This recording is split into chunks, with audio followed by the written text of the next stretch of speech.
Okay, so as you may already know, TDS has started adding evolutions, which are basically the next big progression milestone, which we only have 2 of so far, being Juggernaut and Operator. But in this video, I kind of wanted to go over all the known knowledge that we have of the next 3, being Kingpin, Enforcer, and Mecha Base, as well as my theories for what they're going to do. Okay, so I'm going to be covering Kingpin first, just because it is coming out the soonest, as well as it has the most info on it. So far, all that we know is that it can send out gunners, bouncers, hitmen, and money runners, and it can also call in hit orders to cash in on marked enemies. So what I think is that it's actually going to have some sort of passive, most likely. It could be an active ability, but I think it's a passive, where it'll choose a specific enemy to target for these hit orders that you can carry out, or it also could be a marking ability, similar to how you can use Saboteur's grenade to neuralize an enemy. It could be like that, but you just click on the enemy instead of throwing a grenade, if that makes sense. But yeah, that's it for base Kingpin. Now I'm going to go into what I think for its upgrades / like paths. I personally think it's pretty obvious that this tower is going to have 2 paths, just because of the statue in the lobby, and mainly the theming between the 2 designs that have been shown off. So I'm going to start with the top path, being what I think is the more serious looking one in the lobby. And I think this one will consist more of DPS, like dealing damage, and will probably include the gunners and the bouncers. Gunners are probably just similar to like the gunner elves or whatever they're called, and the Tommy Goons, obviously. The bouncers seem more like melee units, probably more similar to the Ripped Elf, except they have a melee attack with this bat thing that they're holding. I don't really know what it is, but it'll probably have some sort of just swing, like a standard swing that can knock back enemies, if I had to guess. Now, this bottom path looks to be more like a stylish type of Crook Boss variant Kingpin, but this is the one that I think will be able to call in hit strikes just because of the whole cash mechanic. It looks like it really likes economy, I guess. It looks like the type of path that would consist of just economy. So I think it'll be able to summon in the hitmen, maybe only whenever you call in a hit order. So possibly the hit order is exclusive to this path, I don't know.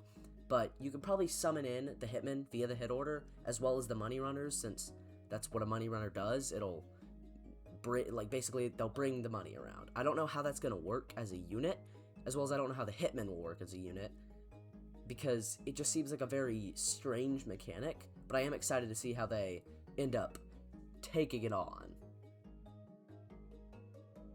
Okay, so I think Enforcer will start off as just a normal shotgun tower, but then at its later levels, it'll probably get some cooler mechanics.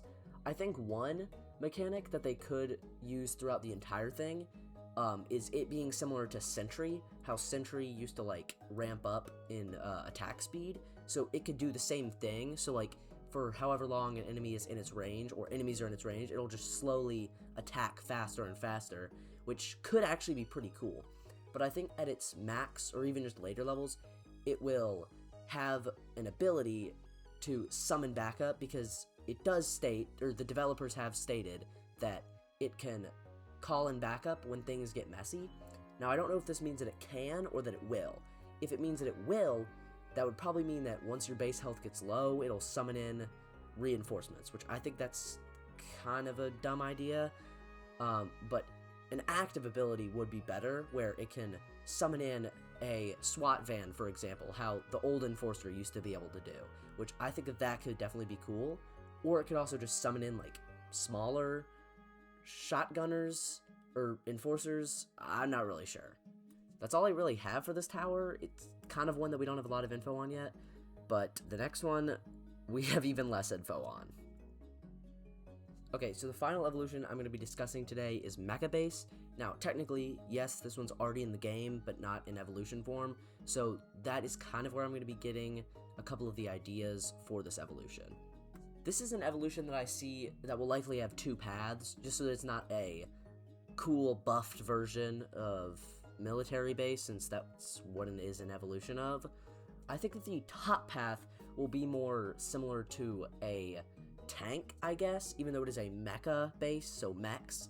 I think it'll be more similar to a tank in the way that it's armored. It'll probably have more armored, possibly even just like only using wheels to get around, and using a railgun similar to railgun tank from military base, and probably just like explosives or something.